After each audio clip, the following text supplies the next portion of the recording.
welcome into another podcast episode for Codings Pro magazine. I'm Stephanie Chiswick, and I'm editor-in-chief of Codings Pro. Today we're speaking with Jennifer Wilkerson, Senior Director of Innovation and Advancement at the National Center for Construction Education and Research. NCCER is a not-for-profit organization based outside of Gainesville, Florida. They develop standardized construction and maintenance curriculum and assessments with portable credentials. Thanks so much for joining us today, Jennifer. Great to be here. Thanks for having me. Could you maybe just start by giving our listeners a bit of background from NCCER and maybe yourself as well? Sure, absolutely. So for me personally, I taught high school English for 13 years and then helped manage my husband's welding fabrication shop, and found out there was this wonderful place, the National Center for Construction Education and Research, and came here as a project manager. The nice thing about NCCER, which is better known as, is that it develops curriculum across 70 different craft areas for construction and maintenance. And so we're talking about everything from HVAC to welding to industrial maintenance mechanic to boiler making and even solar photovoltaic technicians. For me, it was just that idea that you take education and you combine it with the crafts, and how important that is to people that have truly become craft professionals in construction, and they deserve the recognition of the years that it takes someone to truly understand how to, both in a technical knowledge sense and in a performance sense, to perfect their craft, and to be able to go out there and build the schools that our children go to, the office buildings that we work in, the bridges that we travel across, when we turn on the electric at our home in the morning or the water. It was just this great aha moment for me that there was a place that did all of this. And I think the wonderful thing about NCCER is not only does it offer training, curriculum, whether that's to high school students, people that have been in the industry for a long time, or even new people coming in at any age in order to be a part of this great industry, but also the idea that there's credentials there, that there's certifications, and that these credentials and these certifications are just like a college 4-year degree or a 2-year degree, that these are not an alternative, but they are actually an option for people, and they're equivalent to that because they show that you've gone through 1 year, 2 years, 3 years, 4 years, and further of training, and then you've actually put in the time of being in the field and doing those things. So that's kind of a combination of who I am and who NCCR is, and why I really, truly think the importance of construction education, we're only at the tip of the iceberg getting that out to the public. Yeah, I mean, I think that's great. It sounds like you're personally involved in sort of the advancement, and to your point, so a lot of our readers and listeners are coatings contractors. So, from a layperson's point of view, they might just think that it's just paint. But, the more you dig into the industry and the trade and the ins and outs, you have to be a chemist, essentially, of mixing parts A and B. You have to be an artist when you're applying the cove basing. So it sounds like something that could really resonate with our readers. So could you maybe give a little bit of an overview of the types of training that you guys are doing? I mean, are we talking, when you talk about the different trades, so it's obviously specific to the different types of construction trades, and what does that look like, I guess? Sure. So there's a lot of options with that. We design the programs. So first of all, NCCR is an accrediting body. Let me start there. That's probably the better place to start. We don't actually do the training ourselves. What we do is we accredit organizations so that they can offer the training. So someone would apply for accreditation. We would make sure that they have the resources and the ability to instruct people, equipment-wise, knowledge-wise, and then they become accredited with us by sending someone to our Train the Trainer program, which is called our Master Trainer program.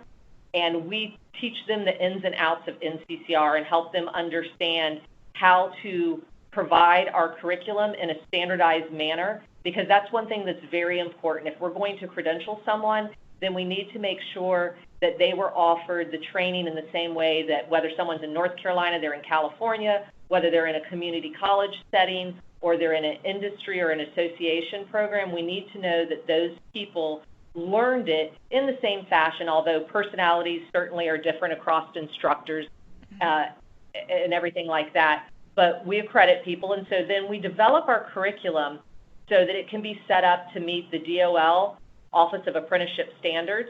So if someone is doing it in a formal apprenticeship program and they want to be registered with their state, or they're registered federally, depending on which state they're in, then they can do it in that manner and be assured that our curriculum is set up to meet the 144 classroom hours and the 2,000 OJT that is required per year in an apprenticeship program.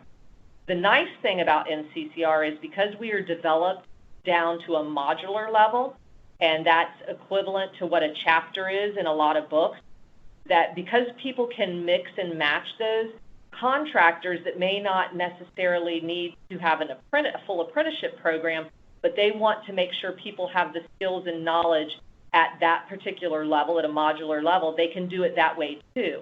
At the end of each of our modules, there is a knowledge test and there is a performance test in order for someone to complete and get a credential that they have finished that particular area, that particular competency. So our curriculum is designed that way. And then we also have our assessment side.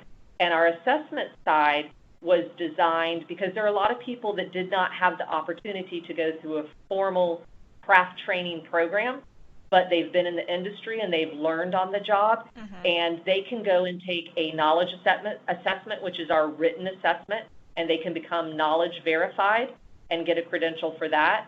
And there's also the performance verified.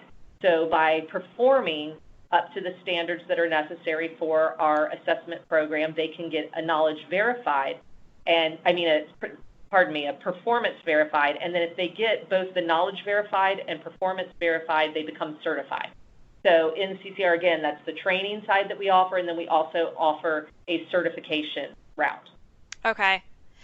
I'm assuming, so we're recording this during the pandemic still. I mean, who knows when we won't be recording during the pandemic at this point, but have you sort of had to pivot to a lot of more virtual opportunities? Because you definitely mentioned the part of the certification sounds like that they need to kind of be verified that the skill is there, not just the written test portion.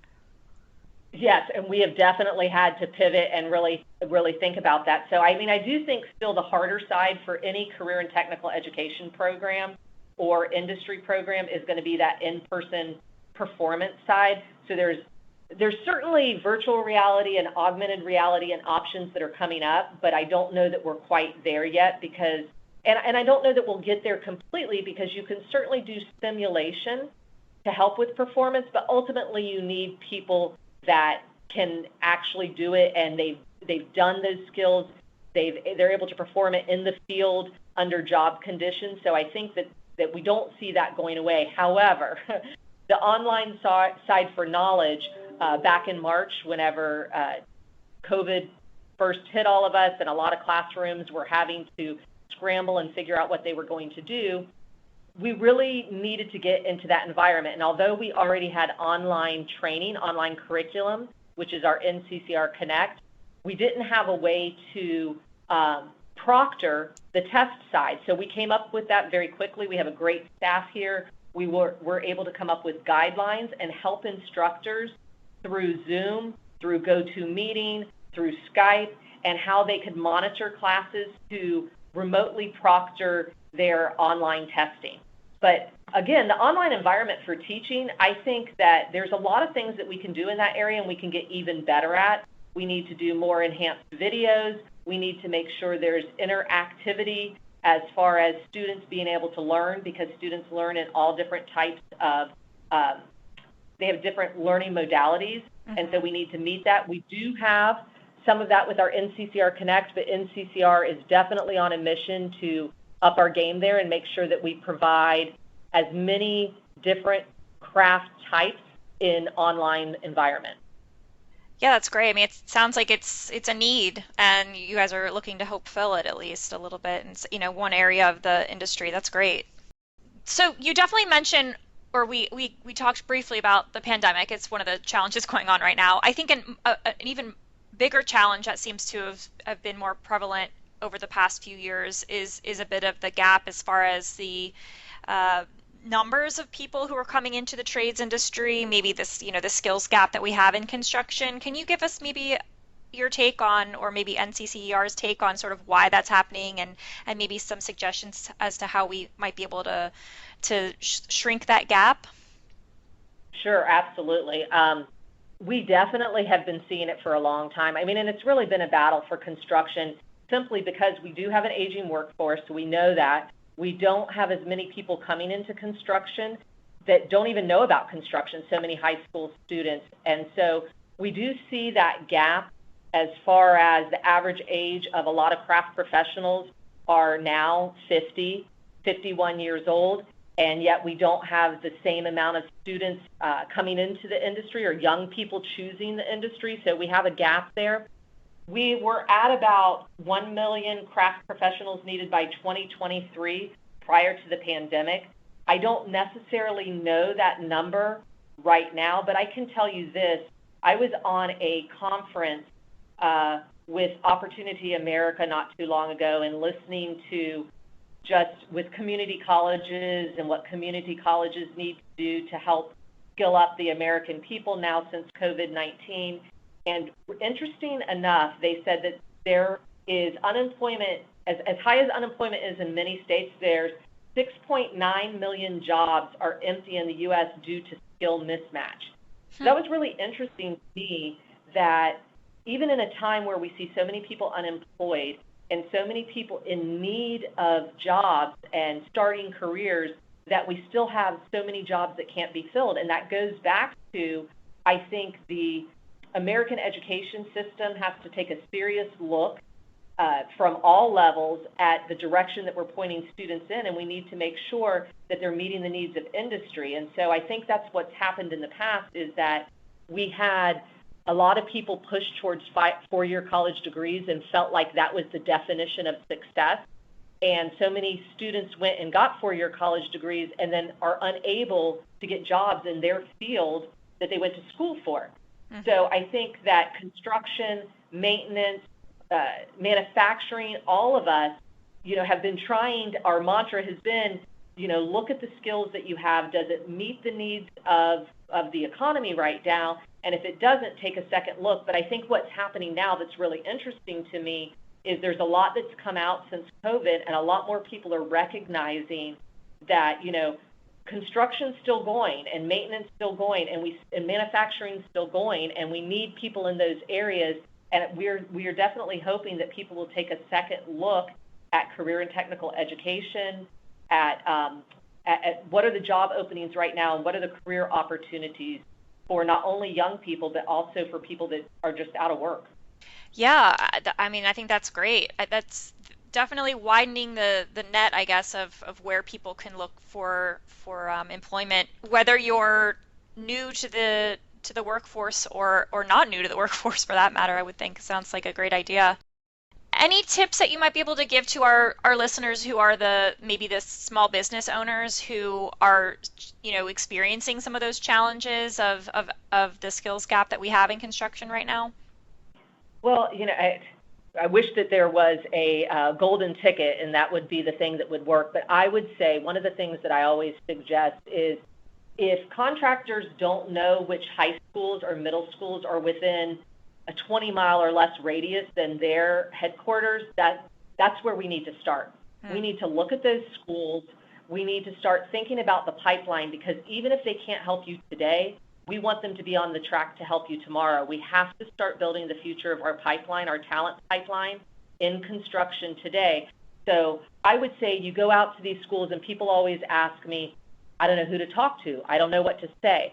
So what I say is, find out if you can do a teacher appreciation breakfast or a teacher appreciation lunch, or you can sponsor something. It doesn't have to be a large monetary sum. It's not about necessarily funding their programs, but get in front of these teachers and start talking about what we do. Because I have found out when I do talk to teachers and I go and I talk to them about the opportunities in construction, or contractors do that, they just don't have any idea. They don't know that the math that they teach today, the art that they're teaching, as you're talking about, coding specialists, the art programs don't know that these kids that are aspiring artists can be an artist in an industry that they can get paid really good money for. So getting into those classrooms and having young people from their companies relate to these kids and talk to them on their level about, this is what I do, this is the pride that I have in what I do. I can drive around my town and say, I painted that, I built that, I designed that.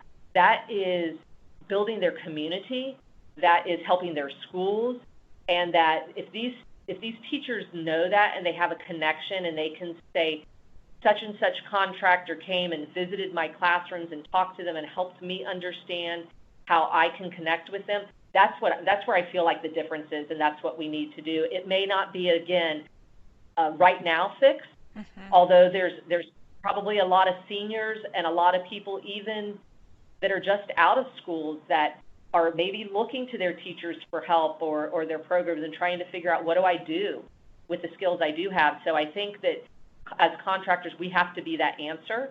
And October is a special month for us, so it's Careers in Construction Month.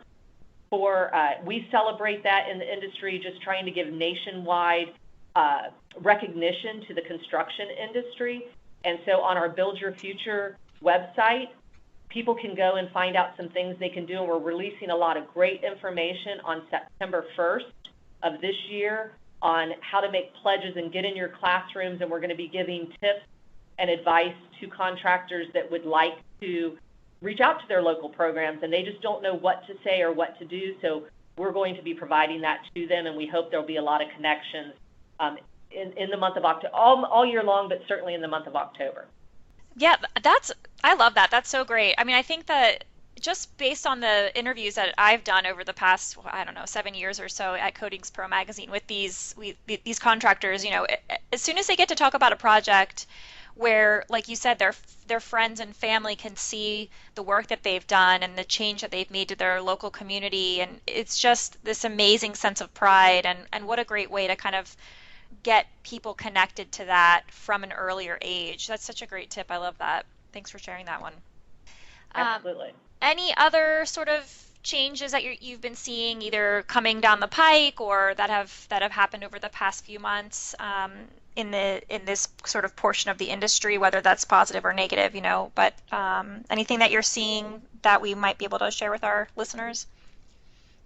I think the main thing is that I think we have an opportunity. I really do. And I know I already said this, but I just think that we can look at the situation with COVID a lot of different ways, and people are doing that. But I think for us, one of the things that I would say in closing is a recent article that has been put out about Google disrupting the college degree and putting out information and telling people about smaller chunks of learning and how to do that. So I would say just use this as an opportunity, connect with your local schools, find out what you can do. There is online training for construction. There is interesting things that we can do to reach students where they are and help out. And so, I don't know.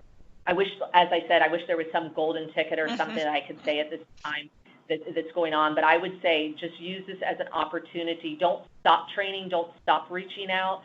Use it as an opportunity to actually up your game and really make sure that you're building that talent pipeline.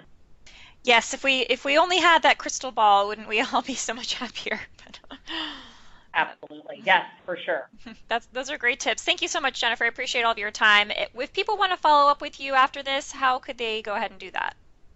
They can visit. So we have two websites. We have multiple websites, but NCCER.org to go there to find out about the different curriculums and the assessments and all the different things we offer with training and online. And then also I would say to go to our Build Your Future website, which is byf.org, and to find out about our Careers in Construction Month and all the different resources that we offer contractors if they would like to reach out to their local schools. Perfect. Well, thank you so much. Well, looking forward to talking to you again, hopefully in the future, and appreciate all of your time again. Thanks, Jennifer. Absolutely. Thank you. Thanks again to Jennifer Wilkerson, Senior Director of Innovation and Advancement at the National Center for Construction Education and Research, for joining us on today's podcast.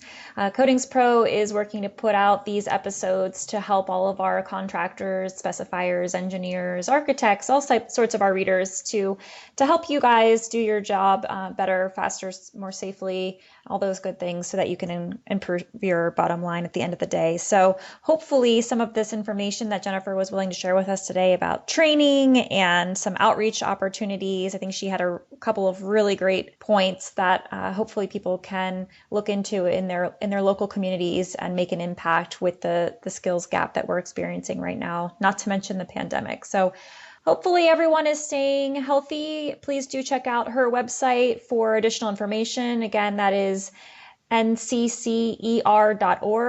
As always, check out coatingspromag.com for any other information pertaining to the webcast series, the podcast series, our articles. We've got updated information coming from vendors and all sorts of good things, hopefully, that you can glean and take and use into your everyday job. So feel free to reach out to us if you have additional information, ideas, feedback, maybe try something that Jennifer suggested and let us know how it works. So check that out, coatingspromag.com. Again, I'm Stephanie Chiswick, Editor-in-Chief of Coatings Pro Magazine. And as always, happy coding.